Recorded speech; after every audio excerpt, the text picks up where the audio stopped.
Good morning everyone, and welcome back to Craft Eccentricity and Glorious Friday.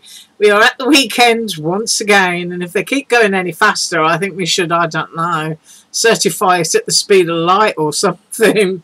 But anyway, I'm up today with a personal haul, quite a few stamps and one die set. I have done a couple of projects, but I've got my stamp platform out, so I'll do some stamping just to show they work.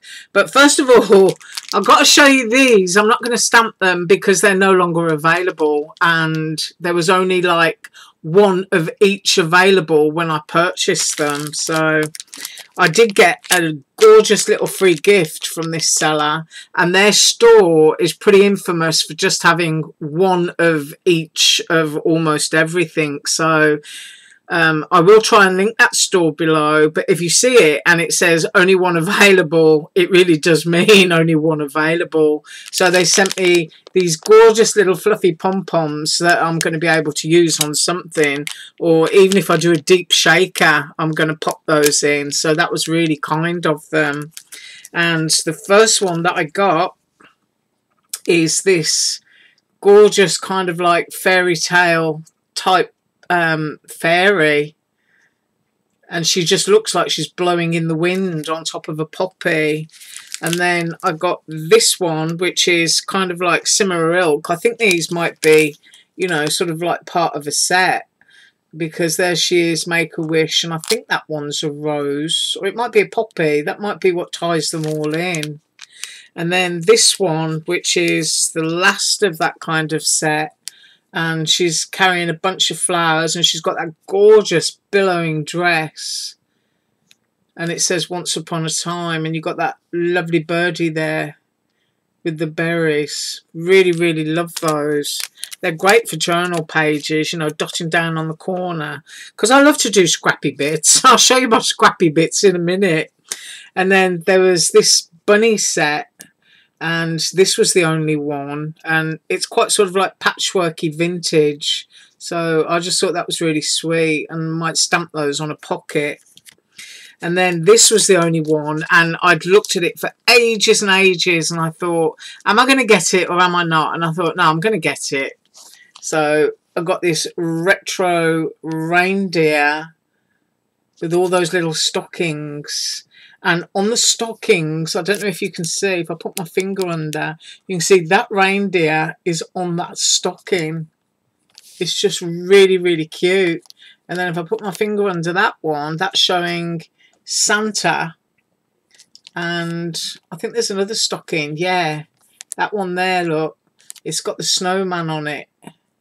And there you got Santa up again in the bauble. But it's just an awesome set, and I'm glad that I got it.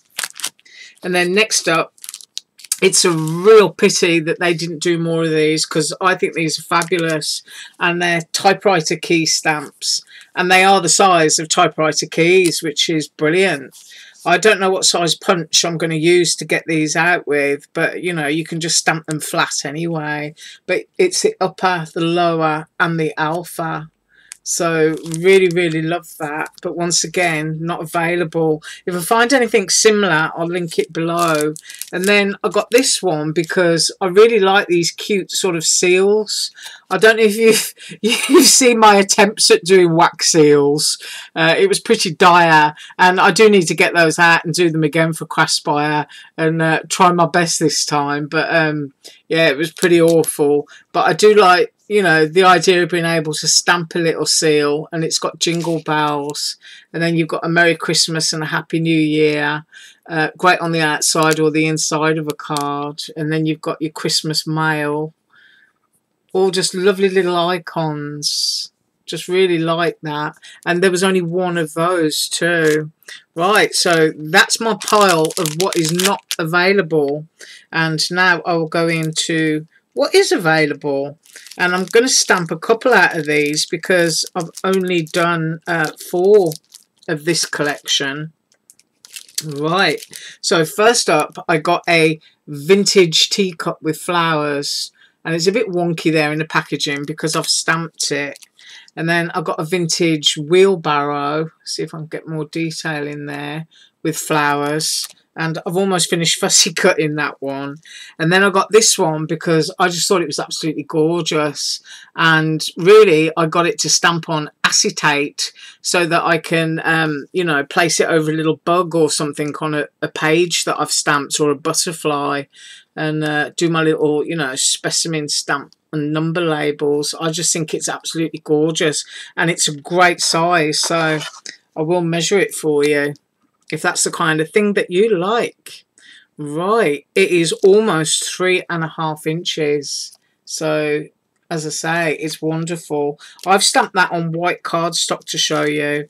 And then this gorgeous vintage retro bubblegum machine. And that is almost 3.5 inches again. And then I got these. These are what I'm going to stamp in a second. I've got pumpkins. You can align these side up or down. See, they're only partial finished, so that you can just line them up and just keep going as long as you want, which means they'll go on a slimline if you want them to. And then I waited a long time for this. And I'm really glad I got it, because, you know, sometimes you want to put some baker's twine on something and you haven't always got the colour that you want. So really, really pleased with that. So we're going to find out in a second just how that stamps and how that stamps. So I'm going to put that there. And here from that pile is what I got up to. And there is the magnifying glass just done onto white cardstock, so that you can see it stamps absolutely perfectly. Little wood grain handle, and you can use a little bit of silver on the tip there, or brass, because the vintage magnifiers were brass, weren't they? And then there's, I think these are Selfie Glosses. I think that's the Latin name for them. I may be completely wrong, but I think they're Selfie Glosses. And they're growing in a little cup, and I just coloured it in blue there and did it with my markers. And things like this are basically for my pages. I sort of like scribble and scrawl when I've got spare time, and I just get completely lost in myself. And that one there is the bubblegum machine, which I absolutely love. That was great fun to colour in, and you can see alcoholic marker gone straight through the back, but that's okay because it will go flat down on a page. So I did that one, and then I've partially cut out my little vintage wheelbarrow. So, you know, I'm always doing little scrappy pieces. And then, whoops, I'm going to grab something else. So here you go. Here's an idea of one of my scrappy pieces. I put it in sideways. You know, I have a good old colour and a stamp and a scribble, and I just put stuff down, and then I think I can crop that down and I can put it into a junk journal page or anything. So that's the kind of stuff I get up to when I'm, I won't say bored, but you know, when you have a little bit of time. Right, my next collection is a die set, which is a page and a pocket that comes with all lots of different plants and plant pots and stuff. So I really like that, and I have used that. And I'm just going to scoot that underneath there. And I also got myself another sun.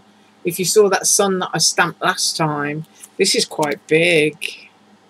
It's 3.5 inches. So I got myself another sun. Stick things back in the picture.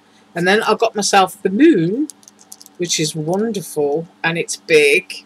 And even though I've stamped this and stuck it on a page to show you, my real reason for getting this 3.5 by 3.25 is I want to stamp it inside a jar, because I really like that song that has the words "Carry moonbeams home in a jar." So I was going to do a page like that and just stamp it inside a large jar and sort of like twinkle it up and decorate it. And then my next one is a sort of like woody green lady. You know, you get the green man. I would say this is like a green lady. So you could certainly do it in those kind of colours, all those different shades of green and brown. But I just thought that would look really cool, just stamped into the, what's it called? The inner edge of a page, you know, where your binder goes. I've forgotten what it's called. Somebody tell me. I'm just going to pick up my coffee here and have some. I think I need it. Right, there we go. And next up is a very large and vintage whiskey bottle. Now this is super, super cool. I really love this. Love it, love it. This would be absolutely awesome stamped on acetate so that you've got the clearness of a bottle. But from that, you could also put like an image in there as well. So I really like that. And of course, if you're not a whiskey drinker, you can always cut that portion out. There you go. It would be very, very easy to relieve the stamp of that oval if you wanted it as a perfume or a Halloween potion bottle. 5 inches, you know, it's absolutely gorgeous. Or you could just stamp an extra, cut an oval, stamp your Halloweeny image and put it back on as a label to your bottle. So it doesn't have to be whiskey, but I just love the shape and the stopper. I just think it's gorgeous, and I will be using that within the next couple of weeks. And then next up is this one, and I just think she's really cute. And I haven't got a clue what she's eating. It looks like ham and eggs and soup or something, and she's got a little spatula in her hand. She's got that cute little character. But it reminds me of the mermaid that I did in the lemonade glass. And there, I just think it's really, really sweet. And it's huge. So it's one of those that you can use bits and pieces of and fill a page. 5 1/4 inches. So really big. And then using that die and the moon stamp, I just did a little scrappy piece there. As I said, you know, I like to make my scrappy pieces, and then I never know whether I'm going to be putting stuff in a page. It's just a really old sheet of scrapbook paper. So I did glitter it up as well. Use my sparkly pens because I do love my gold and silver. Right, I'm going to pause and we're going to stamp. Right, so I'm going to stamp these two for you to show you if they're good or not. I haven't stamped them myself yet, and I've decided I'm going to use my St. Valentine's StazOn, which of course will permanently stain your stamps. And I'm also going to use the pumpkin because we're stamping pumpkins, because that might, you know, sort of create a nice effect for some borderless watercolour. Remember, you can't use markers and StazOn. They're basically the same product. Right, so let's do the baker's twine first. And I'm just opening this up. You can see my fun foam is a bit scruffy, but that's alright. You can still get plenty of use out of it, yes. So I'm going to go for the really, really dangly bow, and let's see if that fits on there. Let's put the dangly bow in there. And pop that there. And let's see what happens. Just going to ink this up. Whoops. Don't want to hit the camera. Now, of course, we know we can always get, you know, red baker's twine. It's other colours, like if you want a pink or a peach or something like that. Colours like that, they start to get really hard to find. So I can see that I've stamped into, sorry, not stamped, but inked into that area there where I shouldn't have. Oh, isn't that lovely? Ooh, let's get that out and have a look. That's gorgeous. I love that. So that works, which is nice. I wonder how it looks in black. I'll just flip it over and let's do it in black. Put that there. Let that go on. Yes. I'll just spoosh that bit off for a minute and come in with the black archival, because a black and white baker's twine for Halloween is going to be lovely. Sort of licorice colours.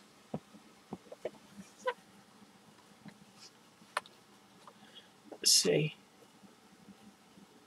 There we go. It's a perfect stamp. So really, really happy with that. Great for Halloween, or you could do it in purple or lime green, and it looks great in red. So really happy with that one. That works. Right, I'm just going to put the lid back on the archival. I'm going to take that one away, and I will wipe it off before I put it in the package. Let's put that sheet of cardstock in, and then I'm going to grab my pumpkin, which is this one. She said, hopefully. Alright, it's doubled over packaging, which is nice.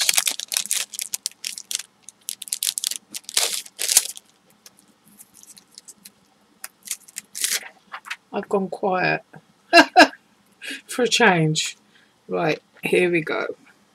Let's see how much of this stamp I can get onto this sheet of cardstock. Just move that. That will do. That's fine for a test. And got the pumpkin. Take the lid off.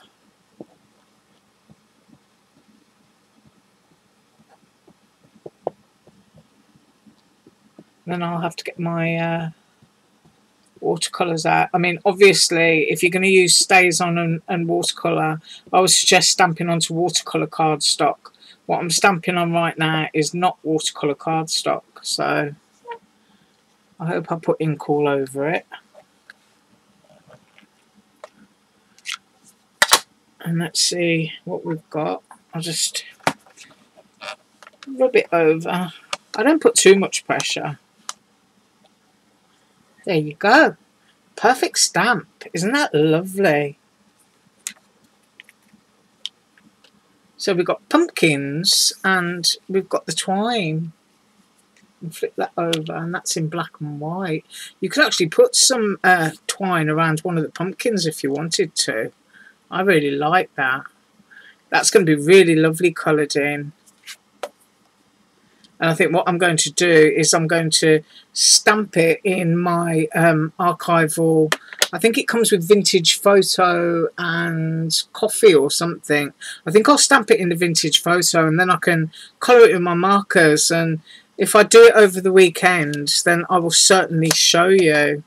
But that is what I have for you today. See how it's stained orange now. But that's fine. I'm okay with that. So have an absolutely awesome weekend, and as usual, all links below. Now, I do not have a clue what I'm up with on Monday, but I think it's pretty high chance it's going to be surprise creation, because I think I've got 3 or 4 dies left over from that haul that I haven't used yet. So I'm going to say surprise creation on Monday. Right. Thank you so much for watching. Bye.